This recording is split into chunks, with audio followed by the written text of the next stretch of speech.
I'm Danielle, and welcome to This Enchanted House. Today, on our next installment of Exploring Aesthetic, cottagecore! So I've talked about cottagecore before on my channel, and it's obviously one of my core aesthetics from that video, because those are the first ones I'm covering. And so let's talk about what cottagecore is and how it manifests in the world. So a really concise definition of cottagecore is the romanticization of Western cottage and country life. So there's a lot of themes that run through cottagecore. One is sort of a rejection of modern style. Another is an emphasis on homemade and handmade things and things that are cozy and comfortable. There's an emphasis on feminine and elevating the feminine. There's also this idea of connecting with nature and being more at one with nature. And finally, it's just about kind of slowing down, living a slower, more appreciative life, and enjoying the little things in life. And cottagecore really just has kind of taken off in the past couple of years. In fact, cottagecore was an aesthetic before the word cottagecore appeared. It'd be called maybe, English country and French country, or rustic, or country, or all these other sort of aesthetics. As an idea, the ideas behind cottagecore, we see them in transcendentalism in America in the 1800s. So it's not some cottagecore. The ideas behind it and the aesthetic itself isn't new at all. In fact, it's drawing very much on the past and romanticizing the past.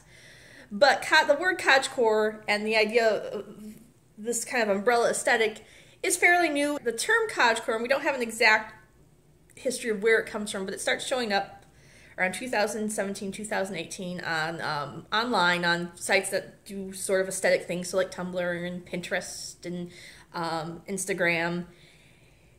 And it's a little bit of a trend, and you see it, but it really blows up in 2020. With 2020, with people stuck at home, people start trying all these hobbies like baking bread and sewing and making things because they can't go out and do things. And everyone's like, oh, it's just, it's kind of like I'm living in a cottage in the woods. And so it really the whole cottagecore vibe catches on. And it's kind of become really super trendy in 2020 and into 2021. We see it much more in the mainstream now, especially with like fashion. Like Target had the famous prairie dresses that everyone that spawned the prairie dress challenge. H&M just released a new line with, I'm going to hopefully say this right, Simone Roca. And it's very cottagecore, sort of fantasy in the woods inspired. So cottagecore is sort of the it thing right now, which is kind of nice if you're into cottagecore because it's easy to find things. It'll be easier to find things. But as someone who's was into steampunk when it was at its peak, it dips and it goes. But if it's something you're really truly passionate about, don't worry about it being a trend. Trends come and go. Just always go for things that you love. So what does so we're going to look at cottagecore from my 4 points as an aesthetic, as a lifestyle, as a genre, and as a subculture, and see how one informs the other and kind of dissect and see how it plays out. So cottagecore really does start as an aesthetic. It starts as like mood boards and Pinterest pages and this whole idea, oh, I would just love to get away from it all. I'd love to go out in the woods. I'd love to live out in the woods and just have my own little garden and grow my own food. And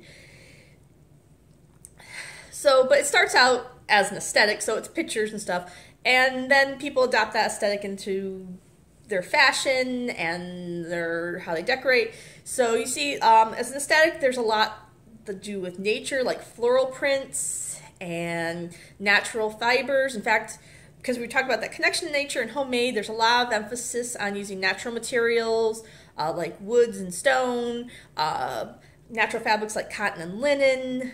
In terms of color palettes, we see very nature-inspired color palettes, earth tones or like pastels like that are like spring flowers.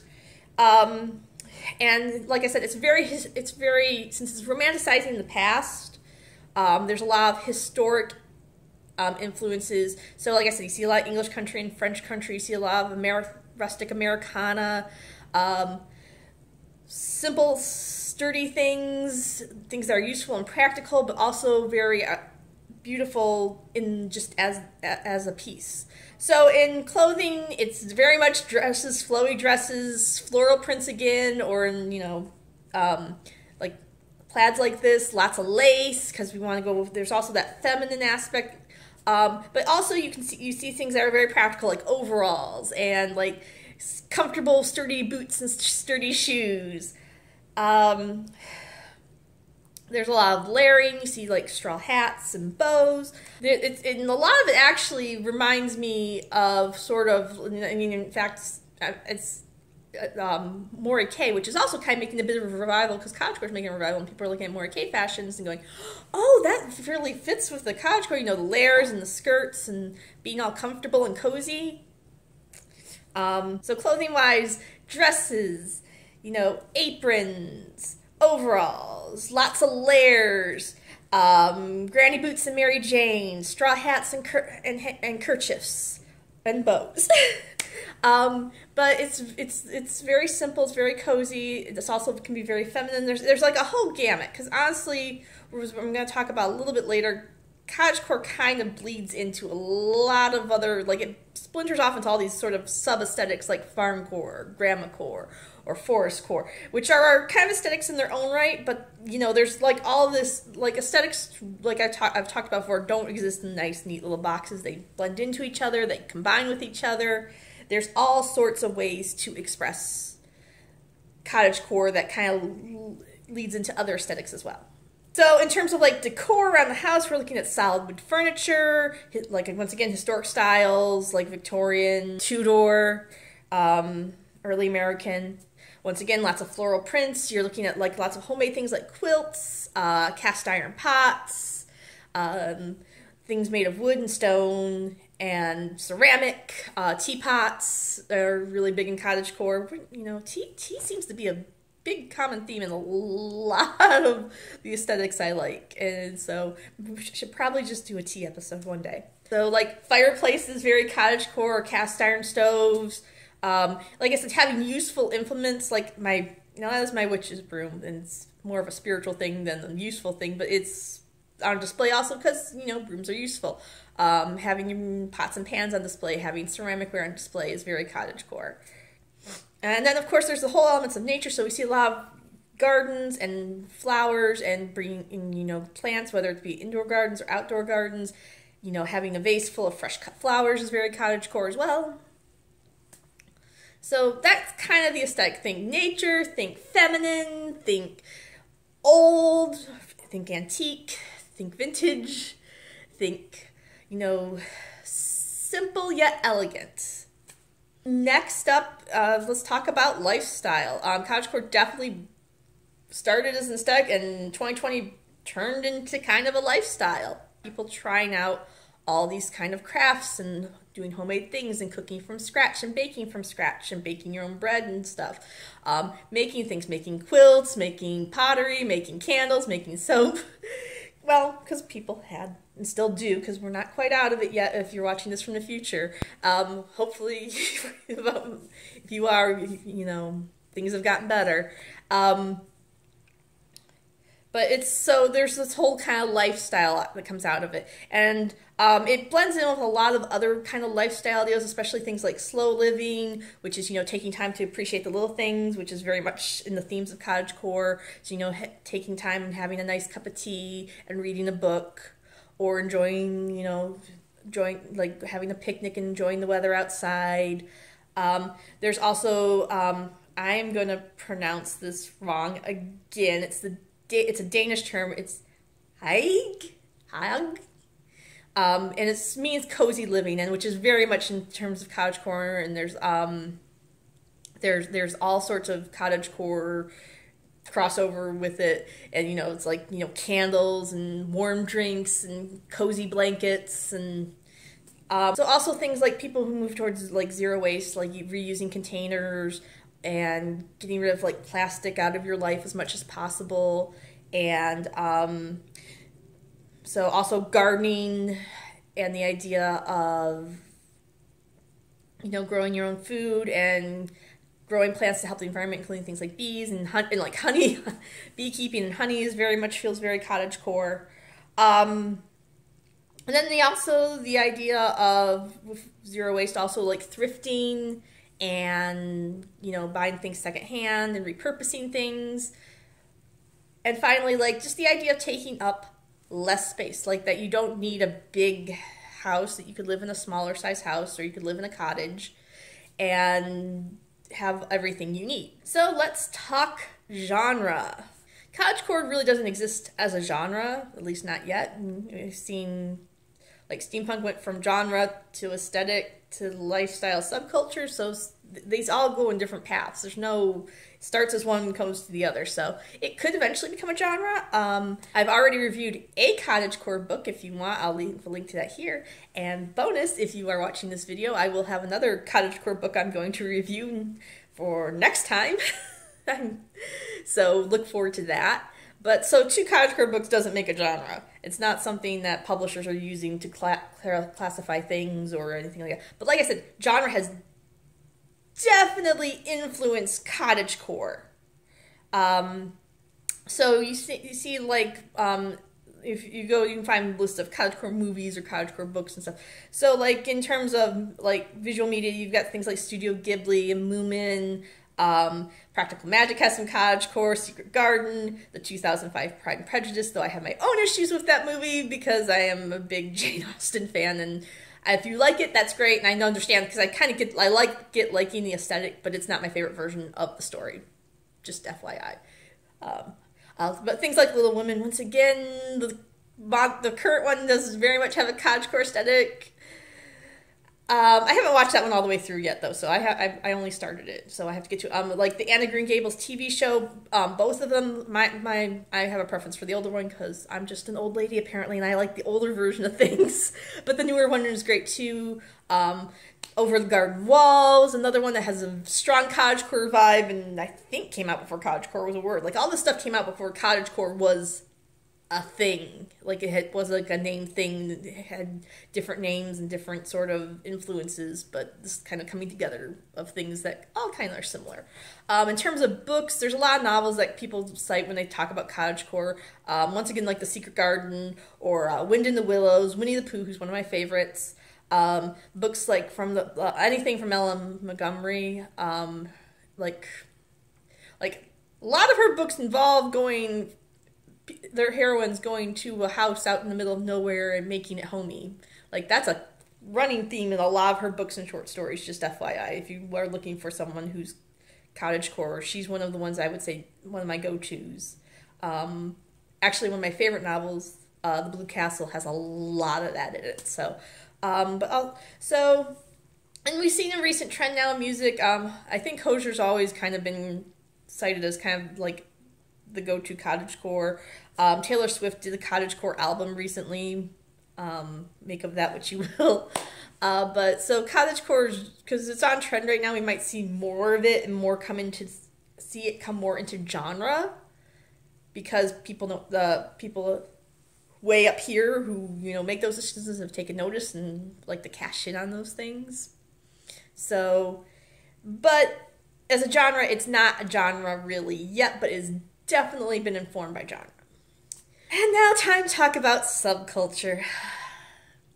Yeah, I'm going to preface this by saying I try to keep this channel positive and just talk about the happier, bright side of things. But we're going to have to talk about things that are problematic, especially in cottagecore. So cottagecore doesn't exist as a physical subculture. There are not cottagecore conventions or cottagecore groups. Sometimes you see online people say, oh, we should start our own little cottagecore community. Yeah, I know that sounds really nice in like theory, but please go look at Transcendentalism and then some of their communities they started and their ideal communities that kind of had some of the same ideals as cottagecore, and maybe rethink that just a little bit. But because the word cottagecore is new and it's very trendy right now, there is like a huge online subculture, and there's lots of groups and people talking about it, sharing things they've done and things they've made, and people like me making videos about it. And there are lots of great YouTube channels out there. Like I said, there's been cottagecore like stuff before. Like if you look at transcendentalism in America, or the arts and crafts movement in England also has some very strong cottagecore vibes. So it has existed as a subculture type thing before. But in the current state of the world,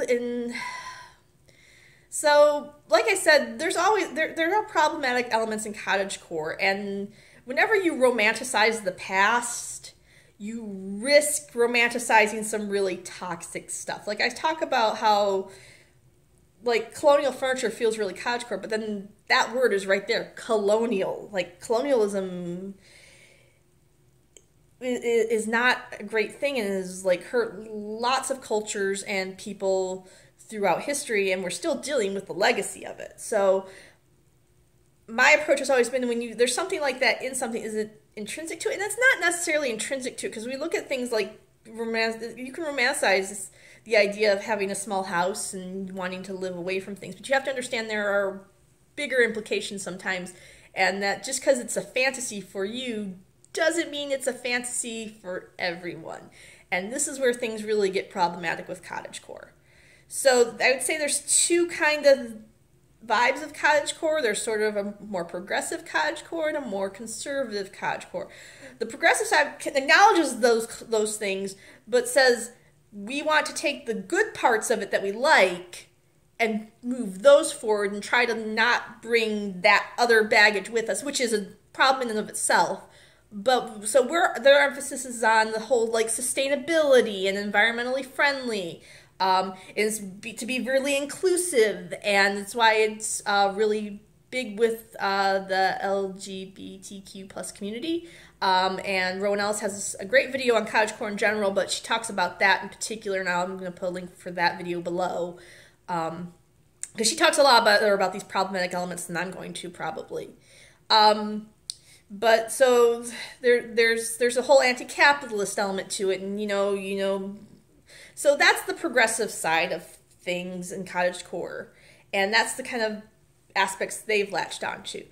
On the more conservative side, they have latched onto those, traditional values, traditional elements, and romanticizing the past as being better than today. And that's where romanticization, if you can like things and think they are beautiful and elegant and that there was something nice about them, but if you romanticize the past as better, you're falling into a really dangerous trap, because the past is just as complicated as today, and there's problems and issues that are in the past that have come forward that if you romanticize them, you're giving them legitimacy. So for them, it's it's the idea.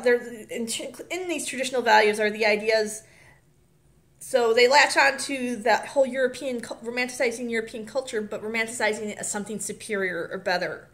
And you fall into the trap that kind of attracts groups that are like white supremacist and racist. And there's a whole group that latches onto that part of cottagecore. Likewise, I talked about the idea of cottagecore as being very feminine. Now, on the progressive side, that's seen as something, it's celebrating femininity, and anyone can be feminine. That femininity is like an assigned thing. So people who can adopt that femininity without being punished for it, no matter what their assigned gender is, what their presented gender is. It's just, let's celebrate that femininity. Let's make femininity. That's actually a whole issue about femininity and feminism that I don't have time to get into here. But on the conservative side, it's like, let's celebrate women being in traditional roles, and that's the ideal, is women doing women things and men doing men things. And that's why also cottagecore is really popular with tradwives, who believe that women should be subservient to their husbands, that your only goal in life should be to be married and run a household and have children. And now, I'm a stay-at-home parent. I am very feminine, but that's BS, because you know what? You need to make that choice for yourself. And men can be great caregivers and take care of a household just as great as women. My situation is unique to me. And first of all, I'm not subservient to my husband. We're partners. we run this household together, decisions are made together, we discuss things, and even this decision for me to be a stay-at-home parent was a discussion because I even wasn't sure whether I wanted to put my career on hold to do this and whether it made sense at the time when I chose to do it. So, but those are kind of the elements of cottagecore. Like, I didn't get into this too much when I did steampunk, and I don't know. Everything has something problematic with it, and you need to address it and understand it if you're going to embrace it. And you can't just, if you embrace the problematic parts, that's really bad. So cottagecore has like two very separate sides to it.